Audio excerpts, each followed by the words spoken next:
Assalamualaikum warahmatullahi wabarakatuh.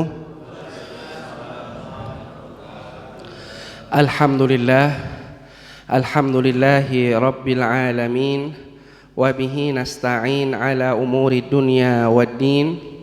Wassalatu wassalam ala ashrafil anbiya'i wal mursalin, Sayyidina wa maulana Muhammadin wa ala alihi wa sahbihi ajma'in. Amma ba'du. Subhanaka la ilma lana illa ma 'allamtana innaka antal alimul hakim. Rabbi shrah li sadri wa yassir li amri wahlul 'uqdatam min lisani yafqahu qawli.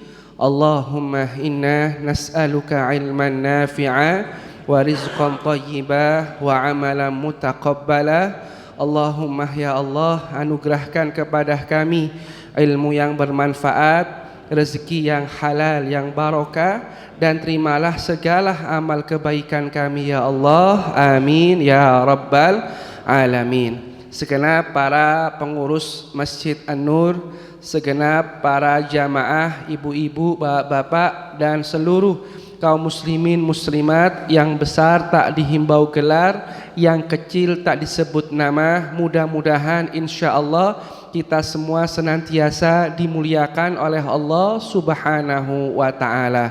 Alhamdulillah, bersyukur kepada Allah Azza wa Jalla yang kembali mempertemukan kita dengan bulan yang berkah Ramadan, yang pada saat ini kita berada di bulan Ramadan edisi 1444 Hijrah.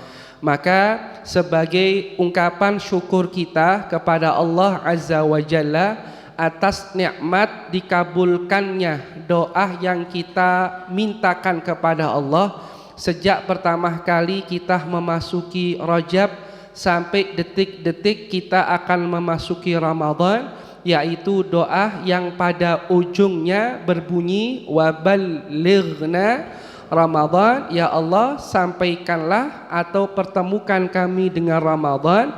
Maka sebagai wujud syukur kepada Allah, ayo kita manfaatkan kesempatan Ramadan ini, salah satunya dengan kita perbanyak berdoa kepada Allah Subhanahu wa ta'ala.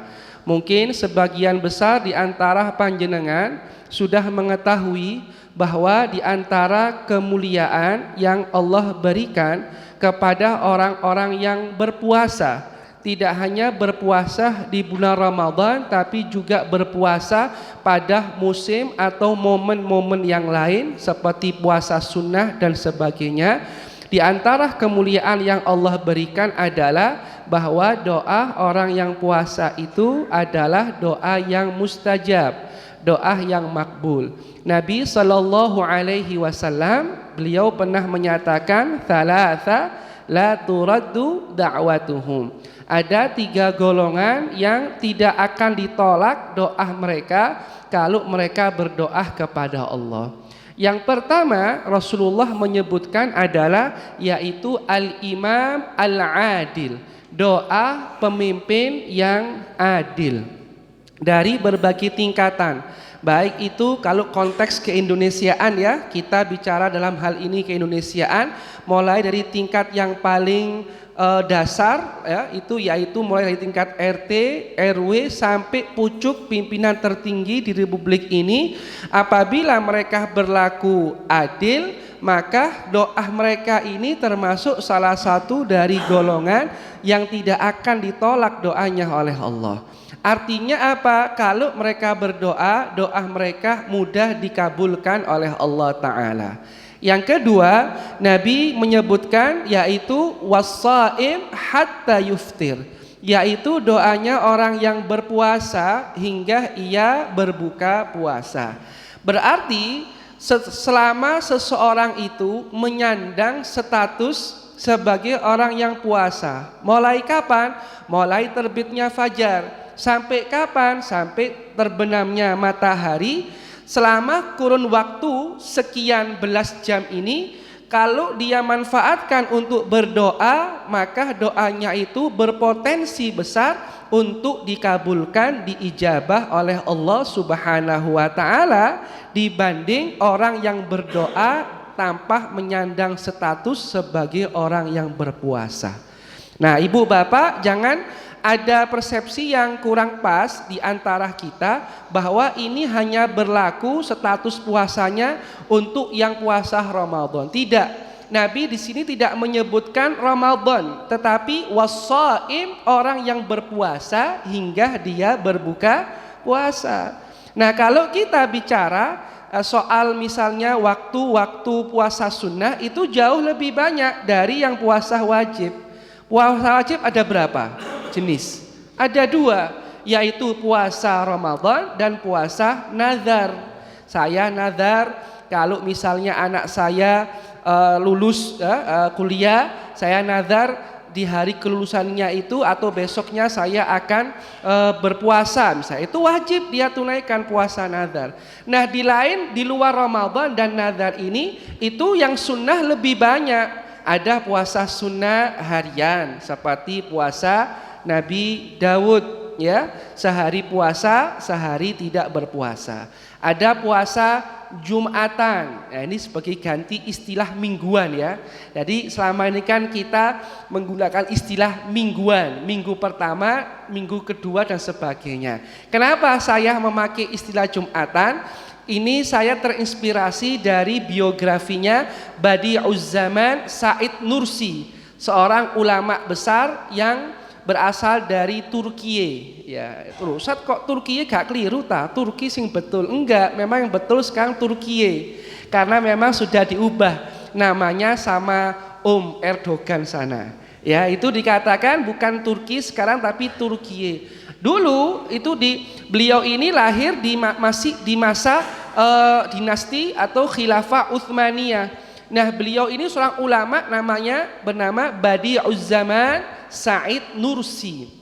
Said Nursi. Nah, beliau itu tidak mau menggunakan istilah mingguan, tapi beliau menggunakan Jumatan, sejumat. Kapan? Kalau di kita kan seminggu yang lalu. Kalau beliau sejumat yang lalu.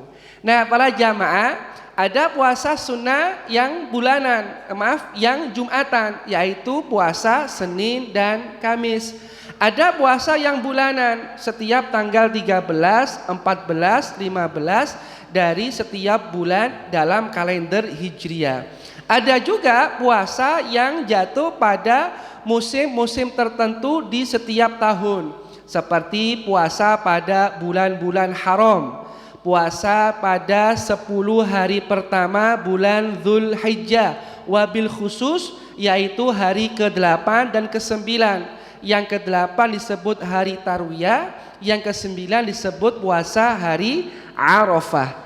Ada pula puasa Tasu'a, puasa Asyura, dan puasa sunnah-sunnah yang lain. Maksud kami menyatakan ini adalah agar kita tidak berpersepsi, tidak memiliki persepsi keliru bahwa hadis ini ditujukan khusus untuk yang puasa di bulan Ramadan. Maka ini sama sekali tidak benar. Tidak benar. Yang benar adalah siapa saja dan kapan saja seseorang itu menyandang status sebagai orang yang berpuasa hingga berbuka puasa, maka ini adalah doanya mustajab di sisi Allah Subhanahu wa taala.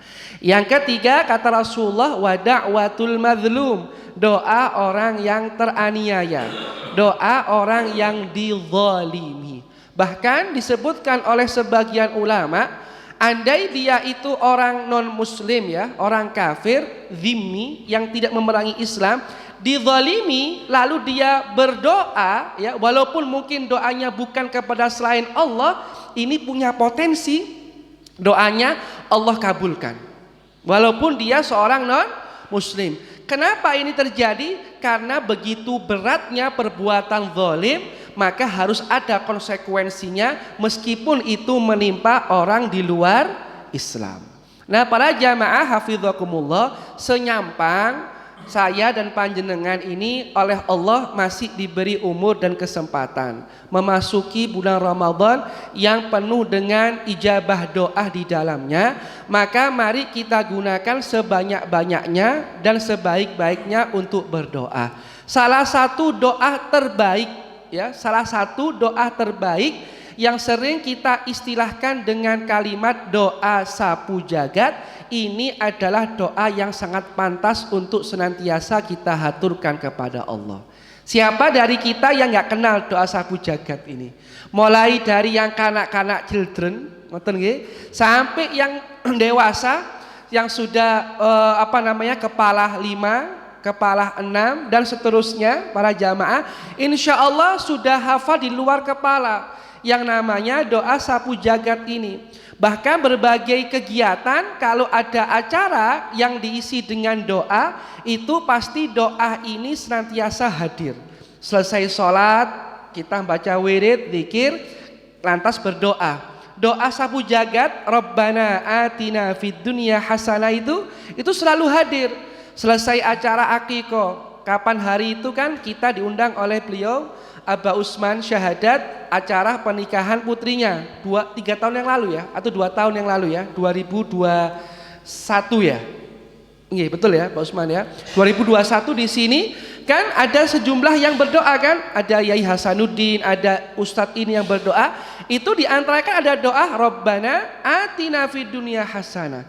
Kemudian acara akikoh, kalau berdoa mesti ini hadir. Acara walimatul nikah, walimatul khitan dan lain sebagainya.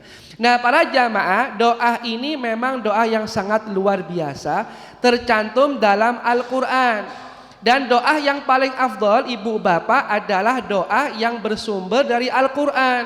Maka jangan sampai ibu bapak itu berdoa mengamalkan ijazah ini itu ya, yang kemudian memandang sebelah mata atau menyepelekan, bukan menyepelekan ya, kemudian tidak memanfaatkan doa dari Al-Quran yang seharusnya menjadi prioritas kita.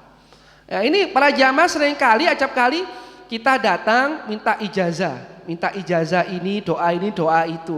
Padahal tidak ada doa yang paling afdol yang pertama kecuali doa yang bersumber di Al-Quran. Nah maka para jamaah, di kita ini ada kitab, ada buku, banyak sekali kan buku-buku doa dari Quran. Yang kedua doa dari sunnah Nabi Sallallahu Alaihi Wasallam. Nah para jamaah, apa doa dari Al-Quran yang diawali dari Rabbana, banyak di antaranya apa? Rabbana ini ya, atina fid dunya hasanah wa fil akhirati hasanah wa qina adzabannar. Kemudian Rabbana la tuzigh qulubana sampai akhir doa. Rabbana la tu'akhidna in nasina sampai akhir doa. Apalagi Pak Usman? Rabbana zalamna anfusana sampai akhir doa. Rabbana wa atina ma wa'adtana ala rusulika wa la tukhzina yaumal qiyamah innaka la tukhliful mi'ad. Rabbana ighfir lana wa li ikhwanina alladzina sabaquna bil iman dan lain sebagainya. Ini doa yang paling afdol. Doa atau tanda kutip ijazah yang paling afdol berupa doa itu ya dari Al-Quran ibu bapak. Jangan sampai kita kalau sama ijazah dari sesama kita semangat mengamalkan, tapi mengamalkan doa-doa dari Al-Quran itu terkadang kita mungkin belum mengetahui atau tidak mau untuk mengetahuinya. Maka mulai sekarang para jamaah prioritaskan doa itu dari Al-Quran, dari sunnah, baru kemudian doa-doa dari selain keduanya. Monggo, nggak apa-apa. Doa dari Rotibul Haddad, Rotib Al-Attas, doa dari Istighotsat, doa dari para ulama, para masyayikh, para kiai, silakan, monggo bisa diamalkan. Nah para jamaah, terkhusus dengan doa sapu jagat, ini kan artinya insya Allah sudah tahu ya panjenengan. Artinya ini kan tercantum dalam surah Al-Baqarah ayat 201. Yang kalau dalam terjemahan Departemen Agama itu adalah duhai Rabb kami, berikan kepada kami kebaikan di dunia dan kebaikan di akhirat, serta lindungi kami dari siksa api neraka. Nah, para jamaah, di sini kita bisa mengambil sejumlah pelajaran.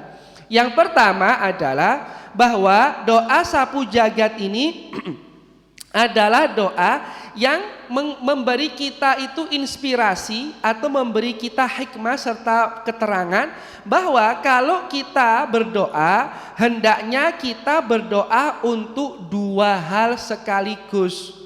Yaitu yang pertama kebaikan di dunia dan yang kedua untuk kebaikan di akhirat. Kemaslahatan dunia boleh, silakan. Ibu bapak berdoa untuk kemaslahatan keluarga, nggak apa-apa, silakan.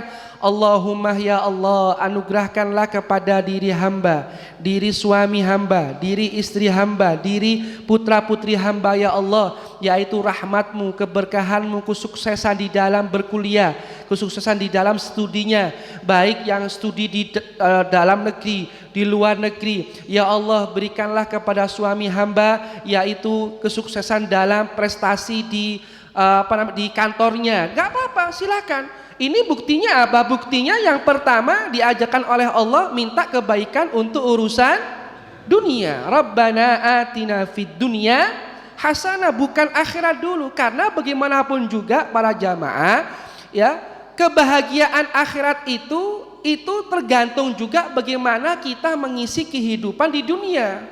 Sebab dunia itu adalah ladang akhirat. Ad-dunya mazra'atul akhirah. Dunia itu ladang untuk kita bercocok tanam. Lah lek awak dhewe gak entos nyocok tanami, terus apa sing nanti dipanen nanti di akhirat. Ya. Jadi para jamaah hafizakumullah, kita kalau berdoa mintalah dua hal sekaligus. Minta urusan kebaikan untuk urusan dunia, dan yang kedua ini adalah minta untuk urusan akhirat. Maka para jamaah rahimakumullah, yang kedua, sekalipun tadi di awal ya, di awal tadi kita kalau berdoa hendaknya meminta dua hal sekaligus untuk kebaikan dunia dan kebaikan akhirat. Yang kedua adalah dalam berdoa kepada Allah, perbanyaklah doa untuk memenuhi kebutuhan di akhirat. Ini barangkali sesuatu yang sudah harus kita lakukan memang, karena bagaimanapun dunia itu kan sementara, akhirat selama-lamanya. Sampai kemudian jadi sebuah lagu kan, ya, dunia sementara, akhirat selama-lamanya. Orang kaya mati, orang miskin mati, raja-raja mati, rakyat biasa mati. Semua mati, tak ada yang abadi. Dunia yang dicari takkan dibawa mati. Nah, para jamaah, kita mengejar, maaf ya, kita mengisi dunia, silakan. Tetapi kalau sampai menukar dunia dengan akhirat, ini yang sangat disesalkan. Kenapa? Karena dunia itu sementara. Ya, kita meninggal dunia, wafat, dunia nggak dibawa. Kata Nabi, kalau orang itu wafat, meninggal dunia, ada tiga yang mengikuti. Ya, tiga yang mengikuti. Yang pertama keluarga, yang kedua harta, yang ketiga amal. Kalau seorang meninggal dunia, keluarga ngikutin nggak? Ngikutin. Tapi selesai penguburan, apa ngalup atau tetap di sana? Ngalup. Walaupun sebelumnya saat masih hidup mengatakan kita sehidup sekuburan misalnya, gak ada semati juga. Tapi gak ada, ya, sak cinta-cintanya, dan memang bukan untuk apa, bukan seperti itu memang, ya. Artinya apa? Keluarga mengikuti kita sampai ke penguburan, mengikuti mulai dari proses perawatan jenazah, memandikan, mengkafani, mensolati, mengantarkan, menguburkan, kemudian menguburkan, ya, meratakan tubuh kita nanti dengan tanah gitu ya. Selesai pulang, nggak akan ikut sampai selama-lamanya. Ya. Yang kedua harta pun nggak semuanya. Tabungan, apakah ikut juga? Bank, dari pihak bank ikut juga. Ya, ini saldo enggak. Apa yang paling ikut apa? Mungkin punya sepeda motor, dipakai sepeda motornya buat nganter pentakziah, punya mobil mungkin, tapi sampai parkiran toh. Selesai, itu pun selesai penguburan, nggak disampaikan di kuburan, ikut dibawa pulang. Yang menemani kita itu adalah amal para jamaah. Jadi para jamaah jangan sampai kita menukar dunia yang sementara, menukar akhirat yang selama-lamanya dengan dunia yang fana, dunia yang sementara. Silakan. Wabtaghi fima atakallahu minal akhirah wala tansa nasibaka minat dunia, ya. Silakan engkau mencari dunia, tapi jangan sampai engkau melupakan dalam urusan akhiratmu. Maka para ibu bapak rahimakumullah, di sini kita kalau berdoa kepada Allah dua hal sekaligus, oke. Kebutuhan dunia, kebaikan dunia, kebutuhan akhirat, kebaikan akhirat. Tetapi yang kedua, kalau bisa usahakan perbanyaklah doa untuk kebutuhan akhirat. Mengapa? Dalam doa sapu jagat tadi itu yang urusan akhirat ada berapa kali disebutkan? 2 kali. Wa fil akhirati hasana wa qina adzabannar. Akhirat jelas untuk urusan akhirat. Selamat neraka juga urusan akhirat 2 kali. Yang dunia berapa kali disebutkan? 1 kali. Berarti ini menunjukkan apa? Dalam kita berdoa, berbanyaklah kemaslahatan dalam doa untuk kebaikan akhirat kita. Terbukti dalam doa sapu jagat yang urusan akhirat disebut 2 kali berturut-turut. Wa fil akhirati hasana wa qina adzabannar. Tapi sekali lagi ya ibu bapak, bukan berarti kita mengabaikan urusan dunia. Sekali lagi bukan mengabaikan urusan dunia. Bahkan pernah Nabi SAW itu melihat ada satu orang ya di pagi-pagi hari itu di masjid di masjid ibadah tok, nggak nyambut gawe. Ya.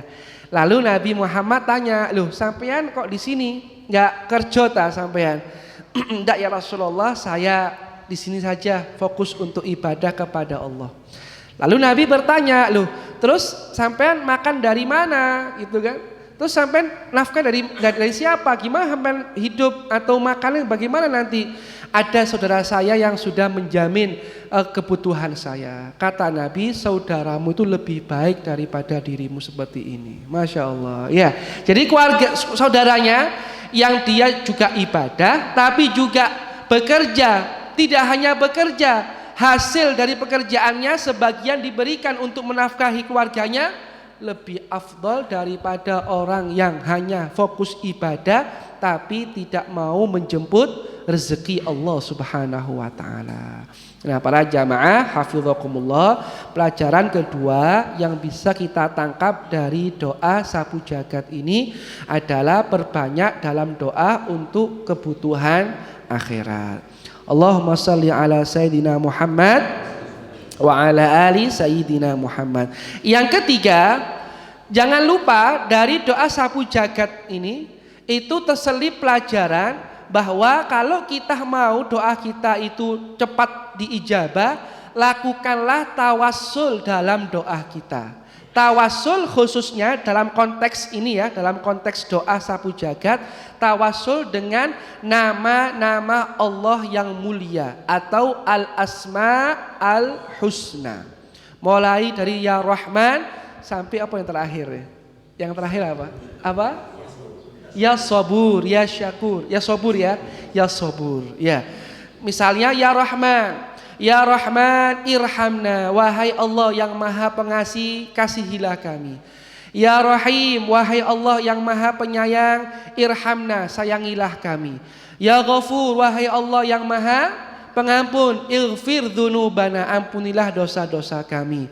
Ya Satar, ada ya Satar, Asmaul Husna. Ya Satar ada? Ada, nggak ada ya. Tapi ini juga bisa disifat Allah yang lain, bisa juga. Tapi apalagi misalnya Ya Razzaq, ini ibu-ibu ini ya, Menteri Keuangan ini ya, Ya Razzaq. Nah, Fulush. Nah, ya Razzaq, urzuqna arzaqan mubarakah. Wahai Allah yang maha memberi rezeki, anugerahkan rezeki kepada kami yang penuh dengan keberkahan. Ya, macam-macam. Aduh, Pak Ustadz, lek gawe bahasa Indonesia ora apa-apa ta? Ora apa-apa, monggo, silakan. Iya, jadi jangan bingung lek gak bahasa Arab, waduh, kayak aneh nggak ada harapan saya untuk dalam. Enggak, silakan ibu bapak berdoa dengan selain bahasa Arab. Kecuali dalam sholat nggak boleh, harus pakai bahasa Arab. Baca Al-Quran nggak boleh terjemahannya. Atau membaca transliterasinya itu usahakan hanya untuk sementara, nggih. Baca Al-Quran dengan transliterasi. Karena beda ya, walau dolin, walau delolin misalnya. Ya, itu kan beda ya. Alif apa namanya? Ya asin gitu kan. Yasin jadi ya asin misalnya, asin padahal yasin. Ya, kalau untuk sementara dalam tahap belajar boleh. Tapi tidak boleh kemudian dijadikan sebagai pengalaman yang terus menerus ya. Karena wajib baca Al-Qur'an itu dalam bahasa Arab. Oke, kembali lagi ke soal doa. Panjenengan doa ibu bapak, kalau belum bisa pakai yang bahasa Arabnya silakan pakai bahasa Indonesia, nggak apa-apa. Ya, wahai Allah yang Maha memberi rezeki, berilah kami rezeki yang barokah ya Allah. Wahai Allah yang Maha apalagi ya Rahim ya Ghafur apa?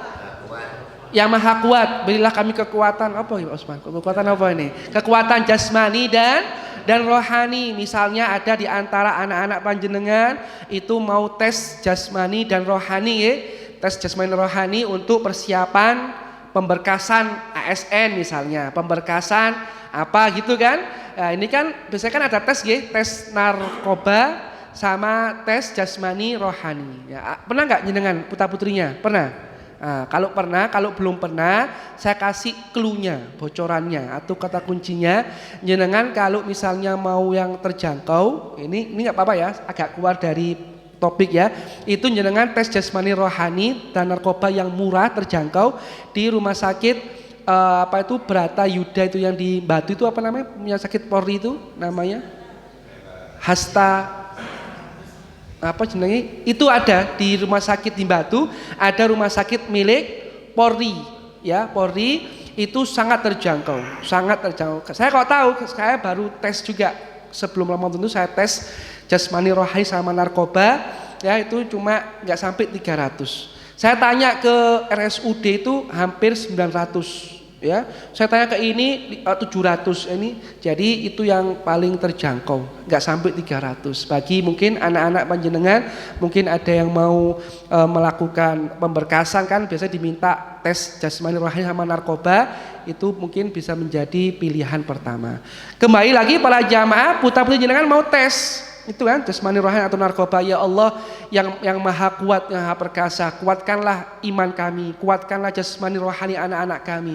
Tawassul dengan al-asma al-husna ibu bapak, ini melejitkan potensi diijabahnya doa kita oleh Allah Subhanahu wa taala. Ya, karena apa? Karena dalam Al-Qur'an Allah menyatakan walillahil asmaul husna fad'uuhu biha. Allah memiliki nama-nama yang mulia, maka berdoalah kalian dengan nama-nama mulia tersebut. Allah yang memerintahkan. Nah, banyak sekali nama-nama Allah yang mulia, ya Rahman, ya Rahim, ya Ghafur, ya Ghaffar dan sebagainya. Insya Allah ini bisa melejitkan potensi doa kita diijabah. Maka apa ini bentuk tawassul dalam doa sapu jagat? Waqina adzabannar. Qi itu fi'il amr, kata kerja.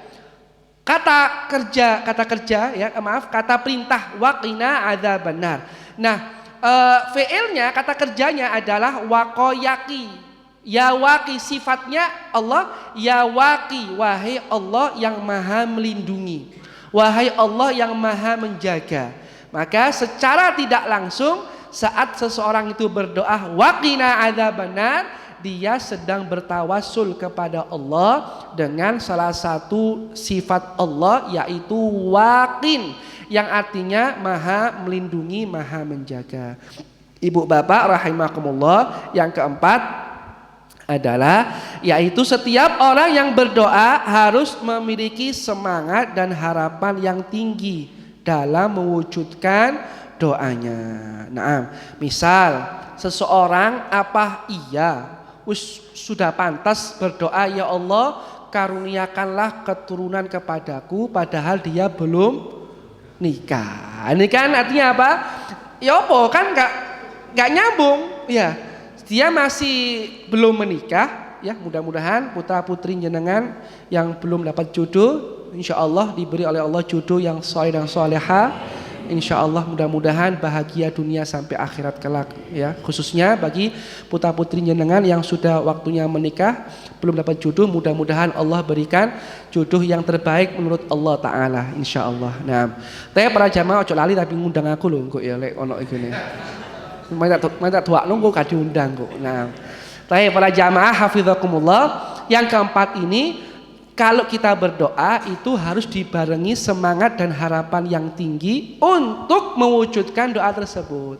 Kita minta kepada Allah, ya Allah rezeki ya Allah, fulus ya Allah, fulus ya Allah, fulus ngarepe Ka'bah. Loh, jenengan semerap. Iki ono video nih, temenan ini ada videonya. Ada video pas tawaf itu nggak tahu orang India, Pakistan, Bangladesh atau orang mana. Satunya itu ada orang kayak orang Eropa gitu, orang Eropa tapi dia ngerti dikit-dikit bahasa Arab. Si orang ini yang doa ini dia bilang apa? Ya Allah, fulus depan Ka'bah, fulus. Orang Eropa ini bilang jangan fulus aja, yang lain juga. No, fulus gitu. Ya, fulus ya. Tapi ibu bapak baik, oke, minta fulus sama Allah Taala. Nyambut gawe napa mboten? Enggak. Loh, ya apa? Loh, kan tidak mungkin jangan berhaya seperti Siti Maryam. Ya, berhaya seperti Siti Maryam yang oleh Allah diberi makanan maidah minas sama, makanan dari langit. Itu sudah selesai, itu nggak ada lagi seperti itu. Jangan bermimpi seperti Siti Maryam radhiyallahu anha. Ya, semoga Allah meridhai beliau atau alaihissalam, ibunda Nabi Isa alaihissalam. Nah, para jamaah minta uang, doa minta uang baik, tapi dibarengi dengan ikhtiar. Hakadha, ikhtiar juga. Nah, jadi jangan sampai seperti tadi itu ya, fulus money ya Allah, money.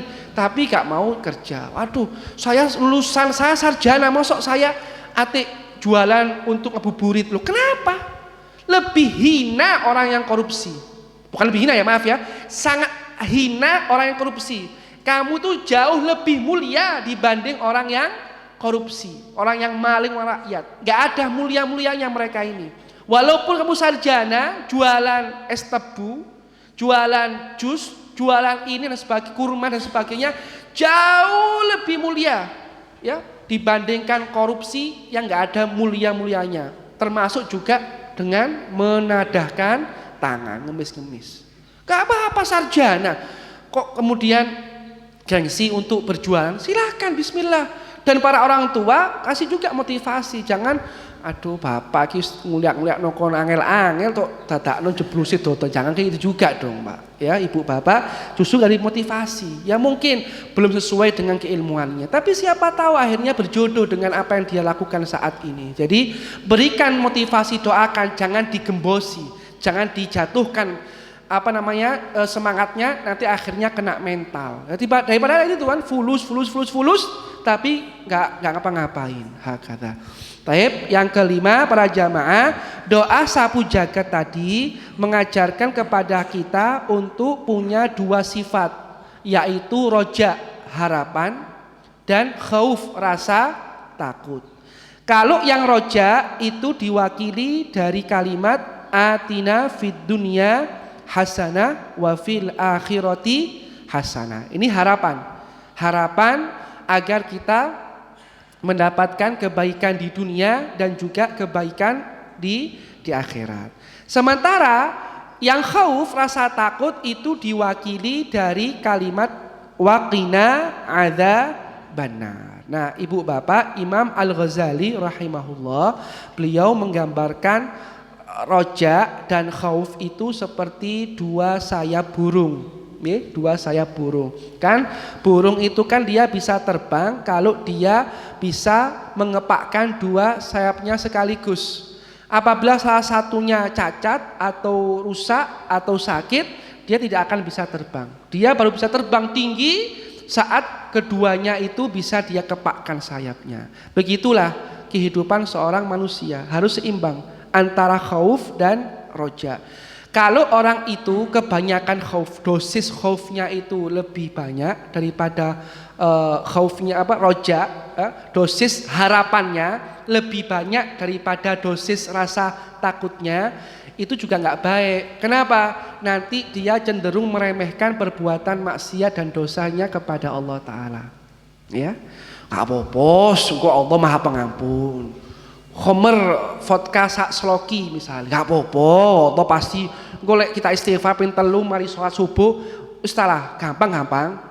Misalnya ini contoh gampang saja, mungkin nggak seperti itu juga, mungkin saya lebih mungkin barangkali. Tapi konsepnya itu ya mirip seperti itulah konsepnya, meremehkan. Kenapa? Karena terlalu besar, terlalu banyak dosis rojaknya, harapannya. Allah itu Maha Pengampun, Allah Maha Pengasih, wis rebes-rebes soal maksiat Allah pasti ngampuni kita kok. Seperti itu.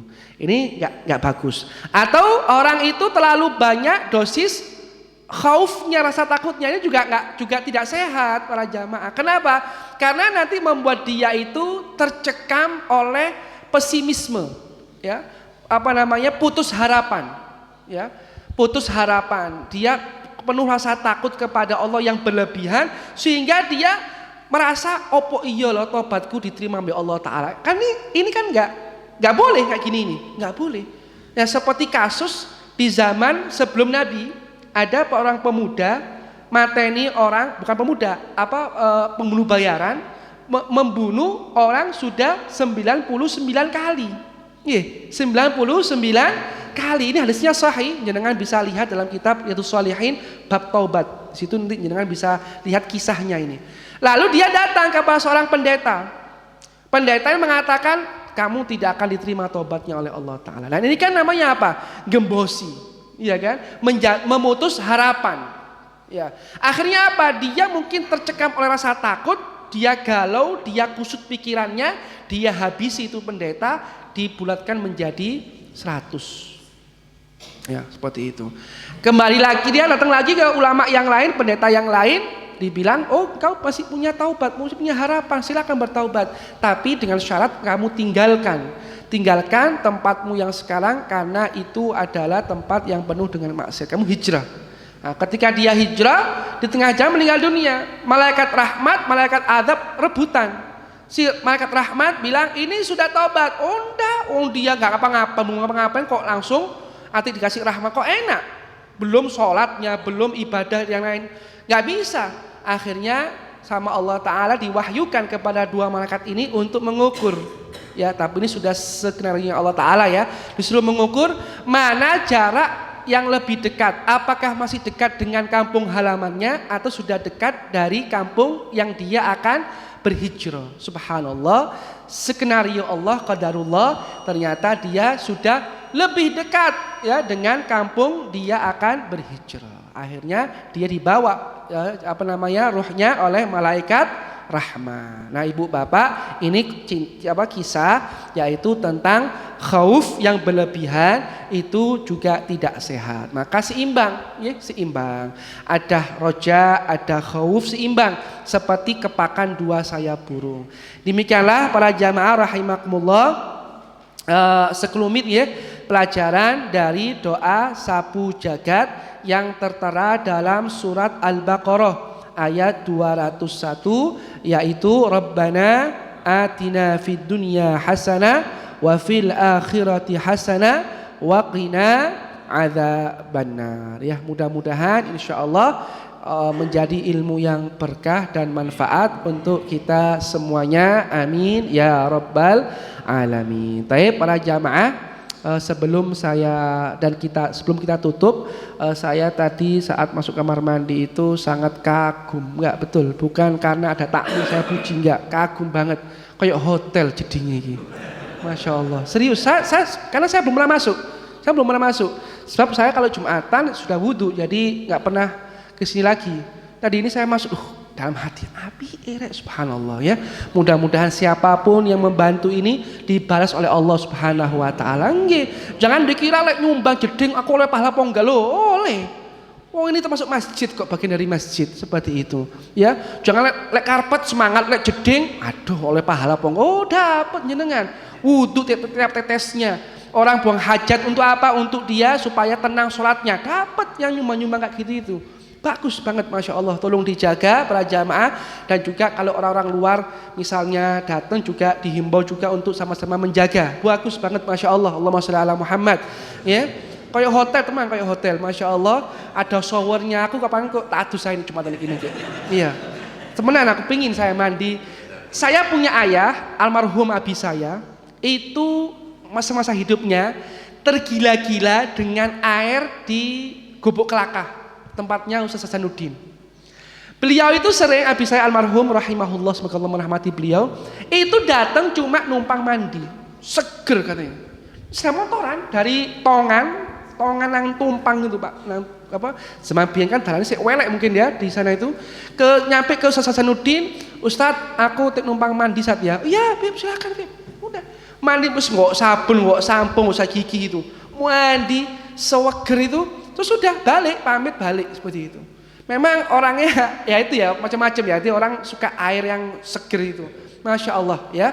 Jadi para jamaah ini luar biasa ya. Semoga Allah Ta'ala membalas sebaik-baiknya balasan kepada siapapun yang berkontribusi untuk kemakmuran Masjid An-Nur Giriya Santa ini. Amin ya Rabbal Alamin. Demikian kita tutup dengan doa kafaratul majlis. Subhanakallahumma wa bihamdika asyhadu an la ilaha illa anta astaghfiruka wa atubu ilaik. Rabbana taqabbal minna wa aqbalna bisirril Fatihah. Alhamdulillahi rabbil alamin arrahmanir rahim. Iyyaka na'budu wa iyyaka nasta'in ihdinas siratal mustaqim. Amin. Terima kasih. Wabillahi taufiq wal hidayah. Wassalamualaikum warahmatullahi wabarakatuh.